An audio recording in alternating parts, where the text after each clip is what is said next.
Hello friends, my name is Emile and welcome back to some more Forza Motorsport 2. Today we are continuing on with our Let's Play. This is episode 31, and in today's episode we're carrying on with the semi-pro racing. This time we're going to be heading to the Stoptech 400HP Invitational. Now, for that we need a car with about 400 horsepower or less than 400 horsepower, and I think I've decided on what car I'm going to be going with. So, I'm going to be buying a Ferrari for this one. Now, I was deciding between the 360 Medina and the F35 Berlinetta. Now, I'm going to go with the Berlinetta because we can actually stick a little bit more power in the Berlinetta. Also, as much as I kind of like the 360, like it's a cool car and all, I think I prefer the Berlinetta, so that's what we are going to go with. And as far as colours, I think I'm going to go with this like really nice sort of blue colour. I really like that. Of course, we get actually a bit of a discount as well on the Ferraris, a 45% discount actually, so this car was actually pretty expensive when they was first selling these. Admittedly, in Forza 4 they actually brought the price down of the 355 significantly. Anyways, I'm thinking, ooh, okay, they're quite expensive. How much are tyre widths? Oh, they're only 2,800. Okay, so I'm thinking upgraded tyre widths. I'm thinking uprate the brakes a bit. There we go. Suspension. Nah, I don't think we'll need suspension on this. I do want to throw an ickle bit more power into it. Actually, that's excellent. There we go. 400 horsepower with the exhaust upgrade. Now, is there anything else I want to do to this vehicle? Nah, we'll just leave it as is.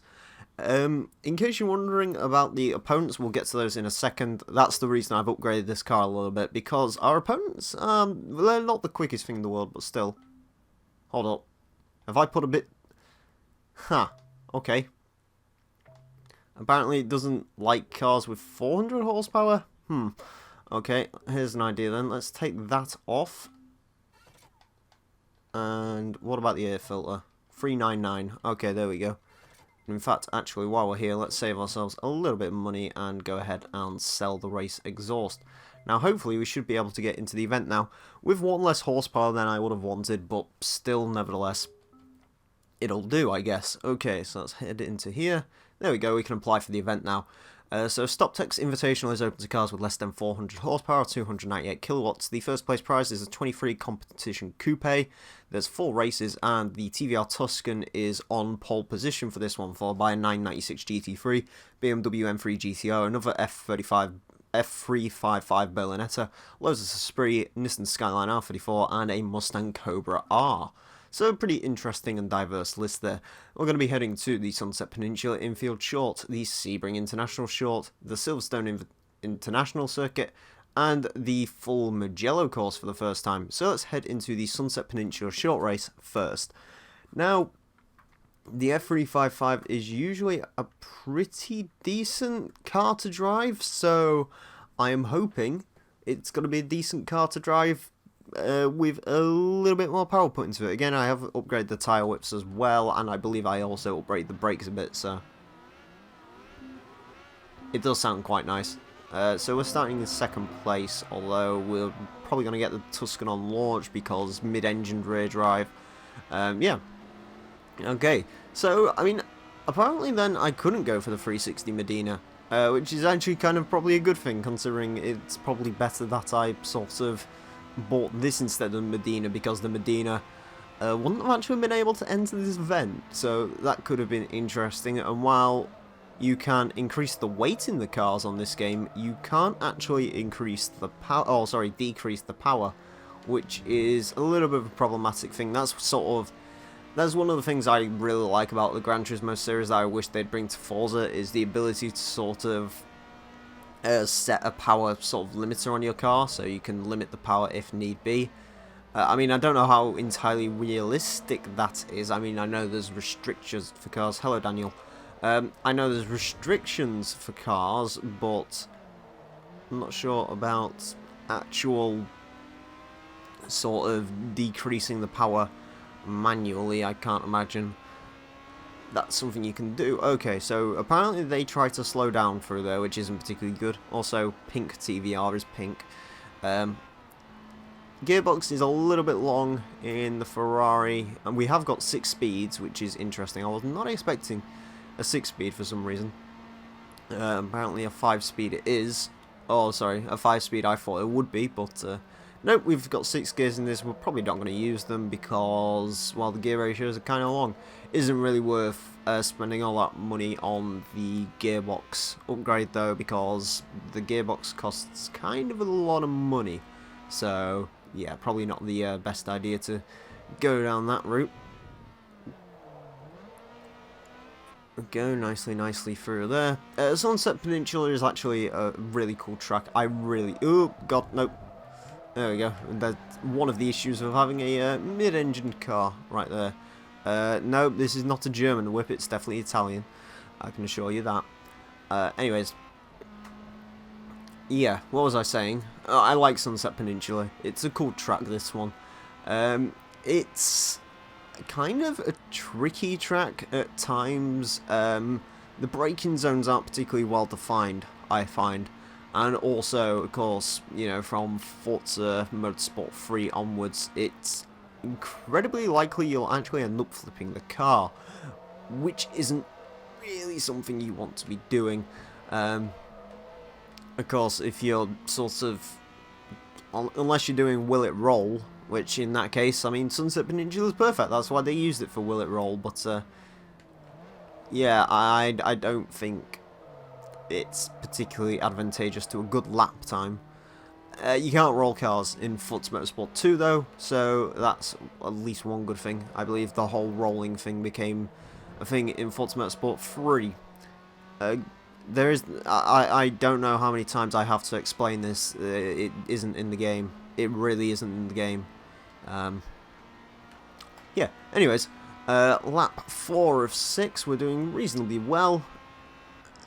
To be fair, the gear ratios, like, they're long, they're not will it roll. No, it won't, it's Forza Motorsport 2. Anyways, yeah, the gear ratios are a little bit of an issue, but not to the sort of... They're an issue only in a few select places. Like, it isn't unbearably long gears, it's just a little bit longer than I'd personally like. For me, sort of my perfect sort of gearbox setup, if you will, is first gear should last to about 60 miles per hour and third gear should last to about 100. And then second, I mean, second on this car is relatively well set up. I mean, you know, it's ultimately personal preference what you prefer. I found sort of in my time doing both Top Gear laps and just racing in general, I don't like ridiculously sort of low gears. I also don't particularly like bad sort of high gearboxes. This one in this car doesn't annoy me too much. I mean, if this car only had 200 horsepower, then yeah, it would definitely be an issue. To be honest with you, the opportunity to get Vauxhall Astra is very much still there, so that could be a potential thing later on in this series. I don't think I will be doing it at any point tonight, because for tonight's stream we're doing the 400 horsepower invitational, we're doing the 450 horsepower invitational, and if I have time then I will move something else. 100 miles per hour in first gear. I mean, that's... I believe the Ford GT40 is actually set up like that. I believe the Ford GT40 can actually do about 100 miles per hour in first gear. They're the worst ones for gear ratios you'll find is the older Le Mans cars, the Shelby Daytona, the Ford GT40, stuff like that really suffer from terrible gearboxes. So yeah, that's definitely the first thing, or in fact, when we eventually drive the GT40, because I believe there is actually an event in this game that requires you to drive a GT40. Is there an Eagle Talon? There is an Eagle Talon in this game. It's the Chrysler Eagle Talon. I don't think I'm going to be using it just because, I mean, I don't really think there's any way to use it. I mean, if there's like a D-Class American event, I may have a look at it. But, yeah, the Talon is, I don't know, I don't really know what to think about the Talon. It's not a particularly great car in my opinion. I'd much rather have the Eclipse over the Talon, but, I mean, in America, I guess you could only get Eagle Freedom. over there, so yeah, I don't know why they name Japanese cars as Eagles, but there you go. Anyways, that is that for that first event. We get 19,482 credits, which is actually quite a lot, and of course we level up the car with that. We get a 30% discount on turbo upgrades made by Ferrari, so that's kind of cool. I will take a discount on turbo upgrades. Admittedly, I wish it was more open than just to Ferrari. I'd kind of like it to be sort of extend to the Italian cars. I'm just trying to think what other Italian cars are in this game. I mean, the Lancias, the Paganis, and so on. That'd be kind of cool, but I would imagine they're not all made by the same people, of course, because Pagani actually has AMG Mercedes engines in it. I don't know if they still do to this day, though. Anyways, the next race heads to Sebring Short Circuit. So this is not the club circuit, this is just the standard short circuit. Now, this should actually bode in our favour a little bit, because kind of similar to Sunset Peninsula, this one is definitely a straight line speed track. Sort of the Sebring club circuit is where your more handling orientated vehicles go. The Sebring short circuit is where you need the straight line speed. Sebring as a whole is definitely more of a straight line speed track. Like, even the club circuit has quite a few straights on it where straight line speed can be very advantageous. I guess it's kind of similar to Top Gear in the sense that Top Gear, you'll find the cars that do really well around Top Gear are usually ridiculously quick. Of course, you know, the handling cars can do well, BAC Mono, the Lotus 211, the KTM Expo, for example. However, you'll also find cars like the Bugatti Veyron, the classic American muscle cars. All of them can also do pretty well around Top Gear, and usually they can end up beating the more handling orientated hypercars like the Maserati MC12, for example, which is interesting. Anyways, I'm going to say on this Ferrari, I am pretty impressed with the way this thing is driving. Again, as I said, the 355 is not a bad bet when it comes to any Forza game. It's usually the cheapest Ferrari available, which is definitely a bonus, because it's probably one of the better driving Ferraris. You know, the Enzo is pretty good to drive, but then again, if you're going to get the Enzo, you may as well get the MC12, because it's actually quite a lot cheaper. I believe it's about half the price and handles much better.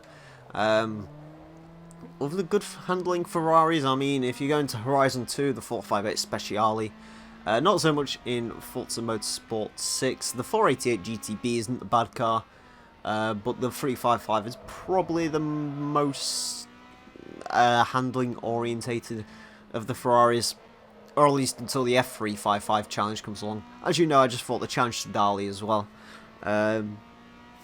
But this is cheaper than the challenge to Dali by quite a ways away, so if you want a good, cheap, solid mid-engined car, the F355 certainly is not a bad little choice to make.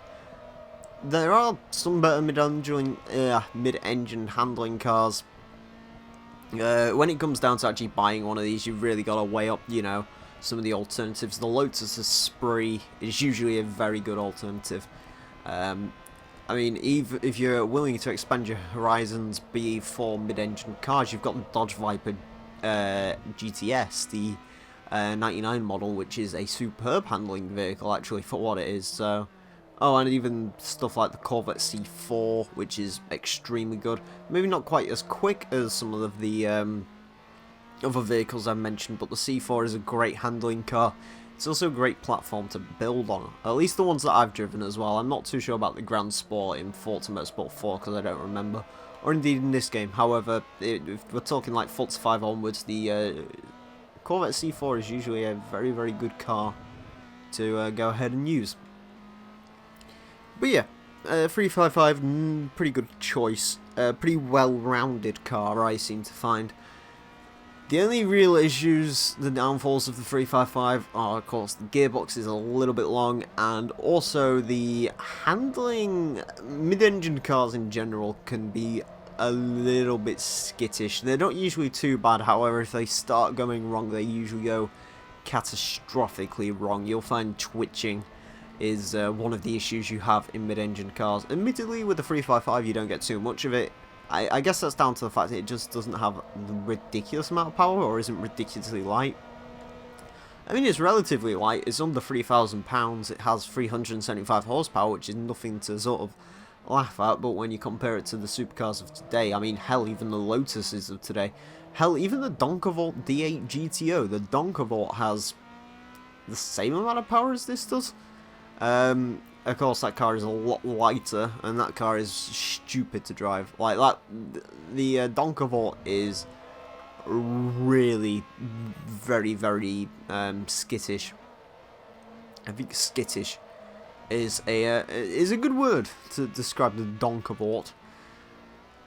But yeah, I mean, welcome to car buying advice with Emile. Yes, maybe that should be a series on this channel. Maybe I should do a reasonably priced car guide. I don't know. I don't know what would win out there. 370Z's a pretty decent platform to build on.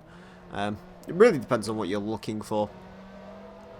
The Ultimate GTR is kind of a hard car to sort of discount, just because it's, you know, not a well-established supercar. The Ultimate GTR, I believe in Season 3 of the Top Gear laps, was actually one of the quickest cars to go around. I believe it was in like 5th or 6th place, you know.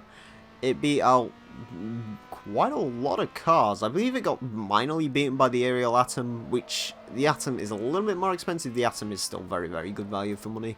But I mean, it beat out like Lycan Hypersport, Koenigsegg Geras, the Zonda Cinque. You know, that's a pretty quick car in its own right. So yeah, definitely when it comes to Forza, just because the car isn't the most well known or something like that, don't just discount it. I mean, hell, even apparently my stream box's favourite car, the Eagle Talon. The Talon's cheap, and it's 4-wheel drive, and you get relatively decent wiggle room when it comes to that engine. Like, you can, I would imagine you can put about 500 horsepower in the Talon if you really wanted to. But it's, you know, anything with 4-wheel drive certainly is not a bad choice at the end of the day. I believe this is what I discussed in the 300 horsepower video with the Volvo S60. But there we go. Anyways, we have crossed the line once again. Pretty uneventful race, it has to be said. 19,627 credits later, we get to level 2 in the car. And we get a 20% discount on transmission and driveline upgrades by Ferrari. So, that's pretty cool. I believe we should actually be hitting level 26 at some point as well. I don't really know what we're going to get for getting a level 26, but it looks like we're going to hit it. Anyways, the next race heads to the Silverstone International Circuit for another 5-lapper. Again, this is another one of those... Oh, hey, Rhino's streaming. I didn't actually know. Anyways. What time is it? 8:30. Seems a bit weird that he's streaming... Oh, 6:30, sorry. Seems a bit weird that he's streaming, but there we go. Anyways. As the car revs. There we go. I'll probably check that stream out soon. Yeah, as far as other... Wait, hold up. Yeah, I should be streaming tomorrow as well, in case anyone is wondering. Also, yeah, bad things happened at yesterday's stream, so yeah, Friday, Saturday, Sunday are all stream days as far as I'm concerned. As far as I can hope anyway, that they'll all be stream days. So yeah, that should be pretty cool. Hopefully everyone's, I don't know why you'd be looking forward to one of my streams, but hey, if you want to, then feel free, I guess. Oh, I remember this track. This is the one I had the issues in with the RX-7 yesterday. I believe it was not this area. There's an area a little bit down on here where issues happen. Oh wait, no. This isn't the track from yesterday, or is it? I don't know. No, I think the track yesterday was the national circuit. This is the international, I think. I don't know. Maybe that's the difference there. I don't know. Anyways. Ooh. Hi, Slide. How you doing? Let's just eggshell it for it there. Nicely, nicely. There we go. Okay, so Silverstone. Nothing really to say about Silverstone. I will say I much prefer the old layouts of Silverstone over the newer layout. Don't get me wrong, I've finally gotten used to the new layout. The thing that used to confuse me about the new layout was the fact that you go past the old start line at like 1 minute and 10 seconds into the lap or so on. And that used to really throw me off because it's like, oh, that's the old start line. I definitely prefer sort of these models as Silverstone. They were just a little bit more flowing. They didn't feel like they went on for too long either. Like, don't get me wrong, I believe the tracks are roughly the same length, but you could definitely tell there was a lot more, there's a lot more going on with Silverstone National than there is with the new Silverstone circuit, so that's something. The international circuit has always been pretty good. I'm very certain the club circuit still exists as well. I'm not too sure about this particular circuit, but the international circuit's okay. I believe you don't actually go through that bridge in the newer version of this circuit. I can't actually remember where you go in the new version of the circuit. I mean, that's the other thing as well. The new circuit in layout was kind of confusing, to say the least. It was not the best laid out circuit in the world, but occasionally that can happen. Anyways, we are leading from the TVR by a little bit, 2-second gap to the TVR. Again, nothing's really put on much of a battle in this particular race here. It's all been pretty uneventful. In fact, all of these races have been pretty uneventful, it has to be said. Let's just go on the brakes through here, nicely. There we go, eggshell, and through here. Yeah, okay, that's how you take that. Planning to record some automation, saw stream, cancelled plans. I mean, automation, what are you going to do on automation? I'm kind of curious now. I like automation. I think Automation's my most played game on Steam. I think I have like 80 hours logged on Automation. Euro Truck Simulator is very, very close to beating Automation, but still. Oh god, don't go off here. There we go. Nicely. Again, sort of Silverstone's one of those nice tracks where you can basically just get into a rhythm with it. Like, it's pretty flowing. It doesn't throw up too many challenges. There's a couple of corners which are a little bit but other than that, all seems relatively fine. Anyways, as we move on to the 4th lap in this race, only 80 hours. I got 270 plus. Jesus Christ. Yeah, I always find myself deleting cars that I've made. I don't know, I don't like to build, like, ridiculously silly things on Automation. I kind of like to just build sort of simpler cars. And anyways, same with Car Mechanic Simulator in 2015. Car Mechanic and Euro Truck, yeah, both game, I think, yeah, it's definitely Automation, Euro Truck, and Car Mechanic Simulator. I think after that, it could be Honey Pop. I put 20 hours into that, I'm ashamed to admit, because it was... I like the game. I don't know why. Probably for the same reason I like Euro Truck Simulator. Same, delete every car I make. Yeah. I don't usually delete all the engines, because I forgot to do it a few times around, and now I have like a million different engines, so... But, I like Automation. I haven't been playing it much as of recently, just because I'm kind of waiting for a lot newer stuff to come in. I would really like to see them introduced inline 3 engines, to be honest with you. I believe they're actually doing that at some point soon, which is cool. But yeah, I usually when an update comes out for Automation, I will play around with it. I believe I played around with the V12 when that came out. I think you could get like a 20-litre V12 with like 4,000 horsepower or something ridiculous. That's because the fun of Automation. You can build very, very silly engines from silly-ish cars, I guess. Or you can try and do it sensibly. Lemon, okay. Lemon racing is a thing, of course. There we go, nice through there. They're getting i3s and longitudinal front-wheel drive. Interesting. I like lemons. Lemons are okay, I guess. I don't know. I haven't really had a lemon. I've had a melon recently. Melon is lovely. In fact, melon would probably be my favourite fruit. Favourite fruit? Probably like a melon or an apple or something like that. I like apples. Pears are okay. Bananas kind of make me choke, which isn't particularly good. Grapes are okay as well from time to time. Admittedly, I don't really have many of those nowadays, but yeah, I don't know. I won't usually snack on fruit, but when I do, it's always a nice experience, I guess. I don't know. Where I was really going with that. But anyways, what were you... Melons. What were you going to record on Automation? I'm kind of curious now. Were you going to build a silly car, or were you going to build a nice car? I don't know. If you've got Automation videos, I may have to have a look at those, because, yeah, I don't know, Automation is an interesting game to me, and I always like getting ideas to build cars and stuff. Anyways, we are across the line, and we get 19,773 credits. We are now level 26, and we're almost level 3 with the car. There's new Skyline production models available in the Nissan dealership. Oh boy, time for Skylines. 300ZX competitor. Ooh.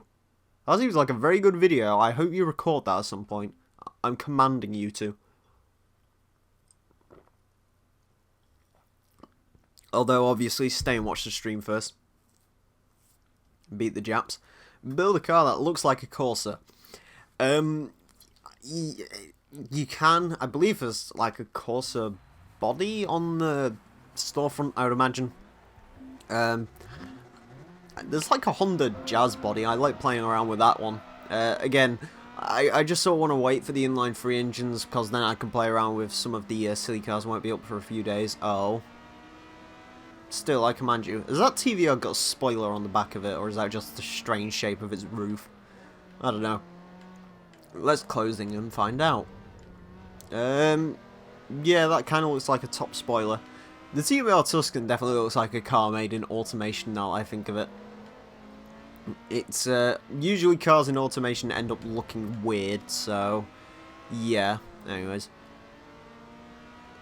Why did the stream go off? Did the stream go off for a second, guys? Does anyone know? It says stream is resuming. Huh. Shouldn't be having network problems. I speed tested before I came on. It's been green the entire time, according to my sources. Anyways. No. Okay. Interesting. Yeah, I don't know. YouTube is just... I think the YouTube streaming thing is having some issues tonight anyways. Peanut M&Ms. I can't say I'm a fan personally. Peanuts on their own, great. M&Ms on their own, they're alright. Peanut M&Ms, I don't know. Chocolate and peanut probably shouldn't be better. Stream cut for a second. Oh. Yeah, I think YouTube might be having some issues tonight, I'm not too sure. I remember the old issue. I remember, I believe Failrace used to stream on YouTube. They had an issue where it would sort of like cut for a bit. Oh, sorry, like it'd go glitchy after an hour and a half. Luckily, they fixed that now, which is nice. Otherwise, Rhino wouldn't have been able to do his colossal Lamar stream that he did, where he did like I think he did a 16-hour stream, which, I mean, Jesus Christ. Here comes the money. Anyways. Yes, here comes the money indeed, actually, because of course this is a Ferrari. Are we losing on straight line speed to the TVR? I'm not sure. Also, by the way, this is the first time we've come to the Mugello full circuit. Again, as I said with the standard Mugello circuit, or as I said with the short Mugello circuit, get used to seeing this track because, my god, it pops up a lot. Anyways, I think towards the end of the game this pops up in like basically every single championship in some way, shape or form. Luckily, there's no Enduros around this place. I'm not actually sure where the Enduros are around. Hopefully there's not a Nürburgring Enduro. Although I would imagine, I believe actually the last Endurance is Sebring. I'll have to check that in a second. Endurances are actually something... Remember the 5-minute car build stream started breaking up in the recording? Yeah, that's the one I was on about. I really like that stream though. I believe that was one of the first times we actually heard Failray swear. I think he called someone a fucking pillock at some point. I don't know. Anyways. I'm not adverse to swearing, it's just I don't usually do it because I don't see the point. Unless I, like, make a cock up or something. Or I say bollocks, because bollocks is a funny word. I don't know. Anyways. I don't know, the word bollocks is just an entertaining word to me. I have a folder on my computer. Mind I'm driving an Italian whip? Revving engine, leaning forward? See man driving Italian whip, heavy clutch, messed up gearbox? I don't know. Anyways, yeah, what was I going to say?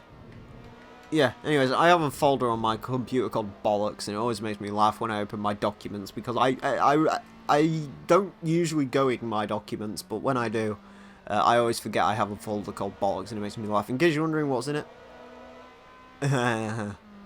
hardy-dardy-dar ethanol. Anyways, yeah, whenever I sort of go in my in case you're wondering what's in the Bollocks folder, it's just, I believe it's some Seagate stuff I couldn't delete off my computer.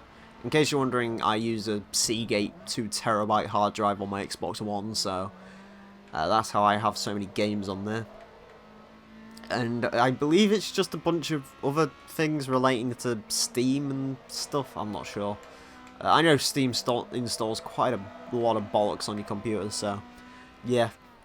In case you're wondering as well, my computer has a 2TB integrated hard drive, and I try to keep it below. I try to keep my available storage above a terabyte. I believe at the moment it's like 900 gigabytes in it because I need to clear my ECG folder. In case you're wondering what the ECG folder is, basically, when you record with the Elgato, when it renders out the video, it also keeps it in the software. And it actually keeps a copy of it, so, you know, if you ever need to render it out for any other reason, or review it, or take a thumbnail from it, or something like that, you can do. The only problem with that is if you don't go in there and clear it out from time to time, you can end up with, like, a ridiculous amount of videos, so... Look at you, Mr. Fancy Pants. Anyways. Yeah. So you need to clear that out every now and again. I believe... I don't actually know how much mine is sitting at. We'll have a check. I believe I deleted everything out of there, save for the Forza 2 stuff. 2TB memory, yes. Oh, there we go. Coming up to the final lap of the Mugello full circuit. Mugello is a weird one here. I don't like Mugello. I really don't like it as a track. I've got to say though, actually driving... I don't know, there's just something about Forza 2. I'm kind of liking driving on these sort of circuits which aren't in Forza 6, just because it is kind of nice variety. Because usually, you don't really get too much variety when it comes to Forza Motorsport 6. You know, there's quite a lot of tracks in the game, sure.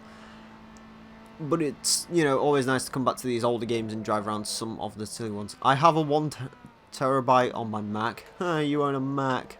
Nah, I'm joking, you own what you want to own. You do you, it's fine. I'll just slightly laugh at you. Yeah, sorry, I don't like Apple products. I think I'm one of the only people in the world to never own an iPhone, actually. As Daniel says, Mac? You've got a Mac? What the hell? I don't know. Anyways. Do you know what Mac is spelled backwards? Cam. And do you know what Cam stands for? Couldn't Apple money. I don't know. Anyways. Oh! Bollocks. No! No! Come back here, Rossi, you silly twat. Why is Rossi driving a TVR now, I think about it? Surely he would be in like a 360 Medina, that would make more sense. I don't know. Anyways. Of course, there's many people who've played Forza before 5 will know. M. Rossi is having some issues in the TVR. The TVR, I never owned an iPhone. Ah, cool. Yeah, my phone history isn't great. I had a BlackBerry, to give you an idea of how bad my phone history was. I believe it was a Curve. I had a BlackBerry Curve 8520 back in the day. And then I got a Sony Xperia Micro, I don't know, that was a bit crap. And I've got an Xperia Z2 and it's fantastic. So yeah. I think I'm due an upgrade at some point next year. I don't know if I'll actually bother or not because it's a pretty good phone. And I don't really need any of the new fancy Sony technology that they're bringing in. Anyways, as we make our dash to the line, we are in the lead. M. Rossi is slowly catching, but he has nowhere near enough straight line speed to actually get us on the straight.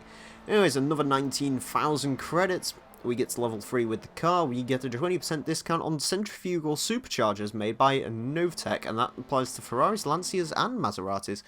The way I record, automation is convoluted. I have a HDMI lead through the Elgato to my TV, then to the Mac for the Elgato stuff.